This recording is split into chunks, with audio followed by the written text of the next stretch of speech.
నమస్తే మా అందరికీ. విషయం ఏంటంటే చూడ్డానికి 563 పోస్టులు పెద్ద నోటిఫికేషన్ అని మనం మాట్లాడుకుంటున్నాం కదా. ఇట్లాంటి నోటిఫికేషన్ అసలే లేదు అని, అంటే ఇంతకుముందు రాలేదు, ఇంకా కూడా రాబోదు అని. చూడ్డానికి 563 పోస్టులు అయితే కనిపిస్తున్నాయి, కానీ ఇది మల్టీ జోన్ 1-2 కింద డివైడ్ చేశారు కదా. మల్టీ జోన్ 2 మాది మల్టీ జోన్ 2 కిందకి వస్తుంది. ప్లస్ అందులో కేటగిరీ వైజ్ నేను ఒక చిన్న క్యాలిక్యులేషన్ చేశాను, దాంతో చాలా డల్ అయిపోయాను కూడా. ఎందుకంటే మల్టీజోన్ 2లో ఓసీ కేటగిరీ ఓపెన్ కేటగిరీలో ప్లస్ ఆర్టీఓ, ఈ సూపరింటెండెంట్ ఆఫ్ జైల్స్ అంటే జైలర్ అనుకుంటా, ఈ 2 పోస్టులు కలిపి 9, ఈ 2 పోస్టులకు కలిపి 9 పోస్టులు ఉన్నాయి. అవి ఎలిజిబిలిటీ రాదు మా పాప.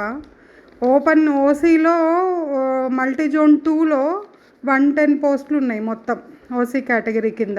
అందులో డిఎస్పి కూడా కలుపుకొని అందులో కొంత ఎలిజిబిలిటీ క్రైటీరియా ఇచ్చున్నారు.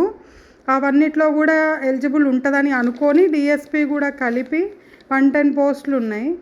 దాంట్లో 33% ఆఫ్ ఉమెన్ రిజర్వేషన్ ఉంది కాబట్టి 33% వేసుకుంటే కేవలం ఓన్లీ 36 పోస్టులు మిగులుతున్నాయి. అందులో ఓసీ కాబట్టి ప్లస్ ఓసీ ఓపెన్ కేటగిరీ కాబట్టి బీసీ, ఎస్సీ, ఎస్టీ, మిగతా అన్ని ఎందులో ఉన్న వాళ్ళు మెరిట్లో ఉన్నా కూడా ఈ పోస్టులు వెళ్ళిపోతాయి కదా. కాబట్టి 36 పోస్టులు మాత్రమే మిగిలాయి ఫైనల్గా నా క్యాలిక్యులేషన్లో. ఇందులో టాప్ 100లో ఉంటే తప్ప ఈ 36 పోస్టులలో ఏదో ఒక పోస్ట్ అన్నా లాస్ట్ నుంచి ఫస్ట్ అన్నా వచ్చే అవకాశం లేదని అనిపిస్తోంది నాకు. ప్లస్ నాకు ఇంకొక డౌట్ ఏంటంటే మెరిట్లో ఉన్నా కూడా మల్టీజోన్ 1-2 అని సపరేట్గా ఇచ్చున్నారు కాబట్టి పోస్టులు, ఈ 2 మెరిట్లో ఉంటే ఏమన్నా కలుపుతారా అది తెలియదు నాకు, డౌటే తెలియదు నాకు యాక్చువల్లీ. ప్లస్ ఇంకొకటి ఇప్పుడు మా పాప చెప్పింది ఏంటంటే ఇది ఇప్పుడు ఈ 100 ఈ టాప్ 100లో ఉన్నా కూడా ఒక 380 360 మార్క్స్ ఒక 10 మందికి వస్తే, ఒకటే మార్కు ఒక 10 మందికి వస్తే ర్యాంక్ వైజు, ఆ 10 మందిలో ఎవరికి ఏజ్ ఎక్కువ ఉందో వాళ్ళని ఫస్ట్ కన్సిడర్ చేస్తారు అని చెప్పింది. ఇది నిజమేనా?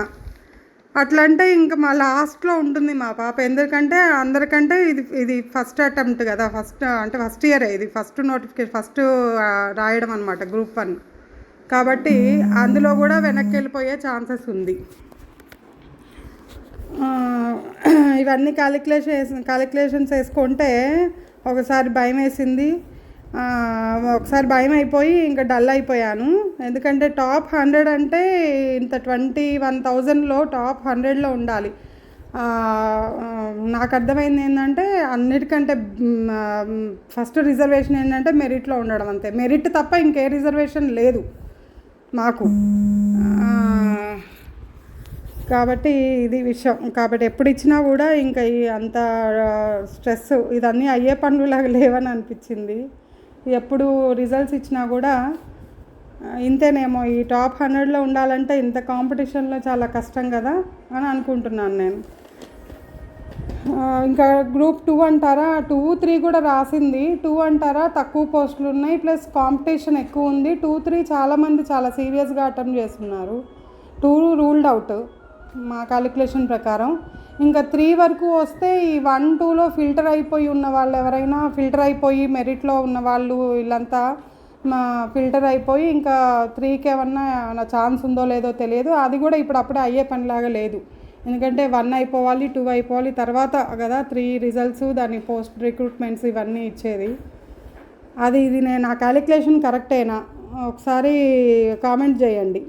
అందుకని కాబట్టి 563 పోస్ట్ అని మనం ఓవరాల్గా చూసుకుంటున్నాం, కానీ డివైడ్ అయిపోతే category wise, reservation wise divide అయిపోతే ఓసీ ఉమెన్స్కి వచ్చేది 33%, అందులో 36 పోస్టులు మాత్రమే. ఆర్టీఓకి మా పాప ఎలిజిబిలిటీ లేదు, ఎందుకంటే కామర్స్ బ్యాక్గ్రౌండ్ కాదు మా పాప, EEE ఎలక్ట్రికల్ బ్యాక్గ్రౌండ్ కాబట్టి దానికి ఎలిజిబిలిటీ లేదు. ఇవన్నీ తీసేస్తే ఇది అనమాట క్యాలిక్యులేషన్. ఇంకా ఓసీ మెన్కి అయితే ఇంకా మెరిట్లో ఉండాలి కదా పాపం. ఇంకా వాళ్ళు టాప్ 50లో టాప్ 100లో ఉంటే తప్ప జాబు కొట్టరేమో, ఏదో ఒక సర్వీస్లో కొట్టలేరేమో. సరేమ్మా, అది క్యాలిక్యులేషను. అది నేను అదే చిన్న రఫ్లాగా క్యాలిక్యులేట్ చేసుకుంటే ఇది తేలిందనమాట. అంటే ఇప్పుడు కొత్తగా అంటే ఇప్పుడే చూసాను నేను, అందుకని మీతో షేర్ చేద్దామని చెప్పి చేశాను. సరే ఉంటానమ్మా.